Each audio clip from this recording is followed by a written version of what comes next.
जय हिंद जय भारत। दोस्तों आज की इस वीडियो में हम लोकपाल के बारे में जानेंगे कि लोकपाल क्या है और लोकपाल का इतिहास क्या है, भारत में कब लोकपाल आया और लोकपाल की नियुक्ति कैसे होती है और वर्तमान में लोकपाल कौन है। इस सभी टॉपिक्स के बारे में इस वीडियो में हम जानेंगे। तो चलिए दोस्तों वीडियो को स्टार्ट करते हैं। सबसे पहले दोस्तों हम लोकपाल क्या है समझ लेते हैं। देखिए, लोकपाल का मतलब होता है लोगों का देखभाल करना। कैसे देखभाल करना? तो भ्रष्टाचार के खिलाफ लोगों का देखभाल करना लोकपाल का मतलब होता है। देखिए, जो भी संवैधानिक पद है, वो राष्ट्रपति हो, प्रधानमंत्री हो, गृह मंत्री हो, रक्षा मंत्री हो, वित्त मंत्री हो, कोई भी संवैधानिक पद है या कोई उच्च सरकारी पद है जो अपने पदों का दुरुपयोग कर रहा है या भ्रष्टाचार कर रहा है, तो उसका जांच पड़ताल करना, उस पर कार्रवाई करना लोकपाल का काम होता है। लोकपाल को इसलिए नियुक्ति किया जाता है। तो आप लोकपाल समझ गए होंगे कि लोकपाल क्या है। अब आते हैं हम लोकपाल के इतिहास के बारे में। देखिए, सबसे पहले स्वीडन देश का नाम है, जहां 1809 ईस्वी में लोकपाल की स्थापना हुई और वहां पे लोकपाल को ओम्बुड्समैन कहते हैं। ओम्बुड्समैन, जैसे भारत में लोकपाल को लोकपाल बोला जाता है, उसी तरह स्वीडन में लोकपाल को ओम्बुड्समैन बोलते हैं। अलग अलग देशों में लोकपाल को अलग अलग नाम से जाना जाता है। जैसे सोवियत संघ में प्रोसिक्यूटर बोलते हैं, इंग्लैंड और न्यूजीलैंड दोनों जगह संसदीय आयुक्त यानी पार्लियामेंट्री कमिश्नर बोलते हैं। वही भारत में इसको लोकपाल बोला जाता है। तो अलग अलग देशों में लोकपाल को अलग अलग नाम से बुलाया जाता है या पुकारा जाता है। ठीक है। और ये जैसे जैसे भ्रष्टाचार बढ़ते गए, पहले भ्रष्टाचार नहीं थी, लेकिन जैसे जैसे भ्रष्टाचार इंडिया में या विदेश में फैलने लगा, सभी देश लोकपाल की नियुक्ति करने लगे। तो उसमें फिनलैंड, ब्रिटेन, डेनमार्क, सोवियत संघ, इंग्लैंड, न्यूजीलैंड सभी देशों ने लोकपाल की नियुक्ति करना स्टार्ट किया और सबसे पहले स्वीडन ने किया 1809 ईस्वी में। अब भारत में कैसे आया? 1809 में तो स्वीडन किया, भारत में कितने सन में ही आया? तो सबसे पहले 1969 ईस्वी में लोकपाल के लिए एक विधेयक पेश किया गया। जिस समय इंदिरा गांधी जी प्रधानमंत्री थी, उस समय एक विधेयक पेश किया गया। तो ये लोकसभा से तो पास हो गया ये विधेयक, लेकिन राज्यसभा में पास नहीं हो सका। फिर 1971 ईस्वी में जब इंदिरा गांधी ही प्रधानमंत्री थी, तब 1971 ईस्वी में फिर से इस विधेयक को पेश किया गया। लेकिन उस समय क्या हुआ? पांचवा लोकसभा भंग हुआ। लोकसभा पांचवा भंग होने के कारण ये विधेयक फिर से पास नहीं हो सका।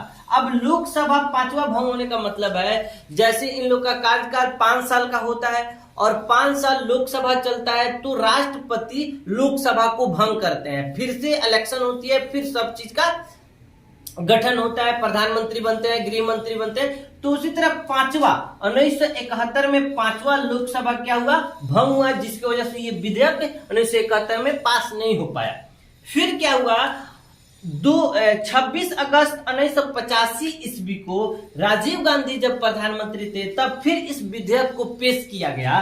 तब 26 अगस्त को इस विधेयक को पेश किया गया और 30 अगस्त 1985 ईस्वी को इस विधेयक पर पुनर्विचार के लिए एक समिति को दिया गया और ये विधेयक फिर से पास नहीं हो सका।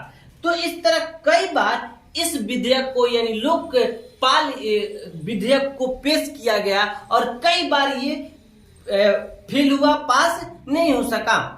आखिरकार लास्ट में क्या हुआ?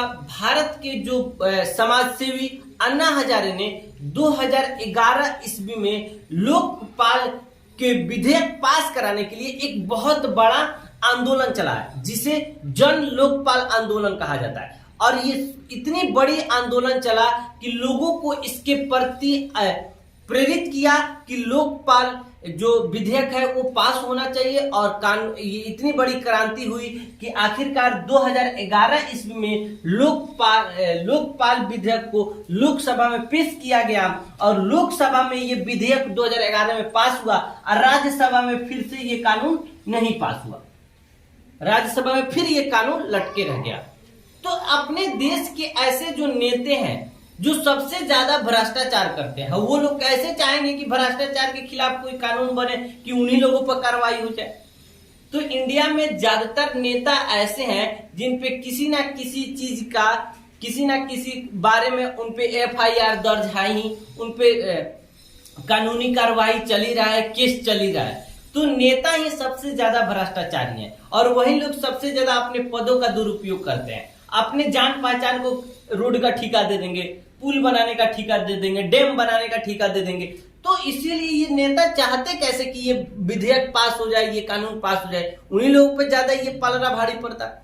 तो आखिर क्या हुआ, लेकिन अन्ना हजारे ने इतनी बड़ी ये क्रांति चलाया, ये इतनी बड़ी आंदोलन चलाया कि इस कानून का पास होने का पूरा श्रेय, क्रेडिट अन्ना हजारे को ही जाता है। आखिरकार 2013 ईस्वी में मनमोहन जी के सरकार में ये विधेयक पास हुआ, लोकसभा से भी, राज्यसभा से, और राष्ट्रपति के हस्ताक्षर के द्वारा ये कानून पास हुआ। और 2 कानून पास हुए, एक लोकपाल और दूसरा लोकायुक्त, ये 2। अब देखिए, हम तो आपको बताए हैं कि लोकपाल क्या होता है और ये लोकायुक्त क्या है, ये समझ लीजिए। तो लोकपाल जो होता है, सभी तरह के संवैधानिक पद पे जो है वो उनके भ्रष्टाचार के खिलाफ और अपने पदों का दुरुपयोग करने पर ये लोकपाल कार्रवाई करता है। और लोकपाल इंडिया के हर एक राज्य के, इंडिया यानी केंद्र लेवल पे ये भ्रष्टाचार का जांच करता है। और ये लोकायुक्त जो है, इसका अधिकार बस अपने स्टेट लेवल पे है, यानी हर एक स्टेट में, हर एक राज्य में लोकायुक्त की नियुक्ति होती है और वो अपने राज्य भर में भ्रष्टाचार के खिलाफ कार्रवाई करता है। और लोकपाल जो है पूरी इंडिया भर में कार्रवाई करता है। तो ये केंद्र लेवल पे भ्रष्टाचार की कार्रवाई करता है और लोकायुक्त राज्य लेवल पे भ्रष्टाचार की कार्रवाई करता है। अब हम आते हैं इसकी नियुक्ति, यानी लोकपाल की नियुक्ति कैसे होती है। कानून तो बन गया, विधेयक पास हो गया 2013 ईस्वी में। अब ये कैसे इसकी नियुक्ति की जाए, किसको बनाया जाए, इसके बारे में 5 मेंबर का एक समिति का गठन किया गया।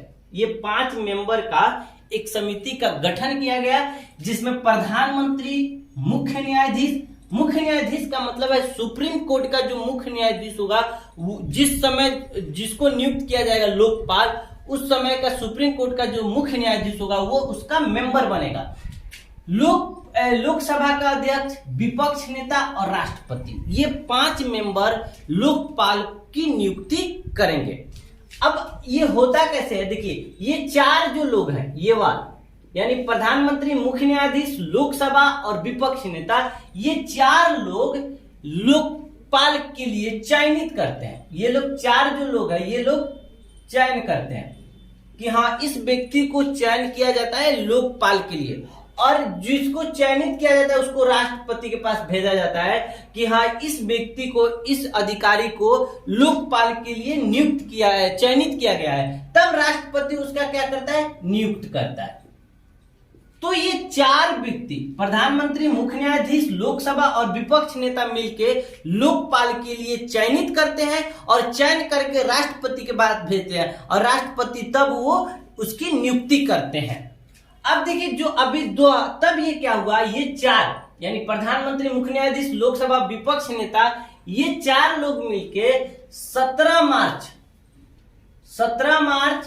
2019 ईस्वी को पिनाकी चंद्र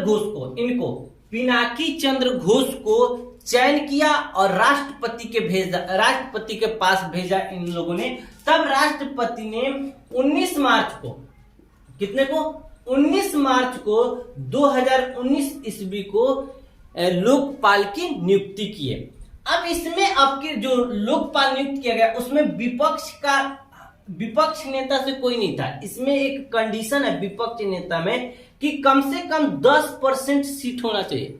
विपक्ष नेता जो भी पार्टी है वो पार्टी का कम से कम 10% का सीट होगा, तब वो इस मेंबर में, इस सदस्य में भाग ले सकता है। तो जो लोकपाल का नियुक्ति हुआ है इसमें विपक्ष नेता अब की बार कोई नहीं था 2019 में, इसलिए बस ये 3 मेंबर ने इस 17 मार्च 2019 को पिनाकी चंद्र घोष को चयनित किया और 19 मार्च को राष्ट्रपति ने इनकी नियुक्ति की। अब आते हैं वर्तमान में लोकपाल के बारे में, स्टेटस के बारे में क्या। देखिए, सुप्रीम कोर्ट के जज, पूर्व जज, रिटायर्ड जज हैं पिनाकी चंद्र घोष को लोकपाल नियुक्त किया गया और इसका जो मुख्यालय है वो दिल्ली है, मुख्यालय दिल्ली है और इसकी नियुक्ति कौन करता है? तो राष्ट्रपति करते हैं, ठीक है। और इसमें कुल सदस्य एक ही आदमी नहीं चलाता है, इस मुख्य जो अध्यक्ष है वो है पिनाकी चंद्र और इसमें टोटल 9 मेंबर होते हैं। एक मुख्य न्यायाधीश होंगे, एक मुख्य अध्यक्ष होते हैं और 8 और सदस्य होते हैं। देखिए, 8 और सदस्य में 4 जो सदस्य होते हैं, 4 वो न्यायिक सदस्य होते हैं। न्यायिक सदस्य होने का मतलब है कि किसी न किसी न्यायालय का, किसी भी राज्य के न्यायालय का उच्च सदस्य, न्यायालय का जज होना चाहिए। वो बिहार का हो या झारखंड का हो या किसी भी राज्य का हो, उस राज्य के हाई कोर्ट का जज होना चाहिए। तो ये 4 जो न्यायिक सदस्य हैं ये हाई कोर्ट के जज होने चाहिए और 4 गैर न्यायिक सदस्य होना चाहिए। अब गैर न्यायिक सदस्य में क्या होना चाहिए? वो भ्रष्टाचार policy, finance, insurance, banking, managing, ये सभी चीज का उसके पास 25 साल का एक्सपीरियंस होना चाहिए, तब वो ये लोकपाल के 9 मेंबर में शामिल होगा। तो इसमें 9 मेंबर होते हैं, 4 न्यायिक सदस्य होते हैं जो किसी ना किसी हाई कोर्ट की जज होना चाहिए, रिटायर्ड जज होना चाहिए, एक्सपीरियंस होना चाहिए और 4 ऐसे गैर न्यायिक सदस्य होते हैं जिनके पास 25 साल का या भ्रष्टाचार पॉलिसी या फाइनेंस, इंश्योरेंस, बैंकिंग, मैनेजिंग, ये सब का 25 साल का एक्सपीरियंस होना चाहिए, तब उनको लोकपाल के लिए नियुक्ति किया जाता है। तो उम्मीद करता हूं दोस्तों आपको समझ आया होगा कि आखिर लोकपाल क्या है और लोकपाल की नियुक्ति कैसे होती है और लोकपाल का इतिहास क्या है। दोस्तों उम्मीद करता हूं आपकी टोटल ये जानकारी अच्छा लगा होगा। मिलते हैं अगली वीडियो में। जय हिंद, जय भारत।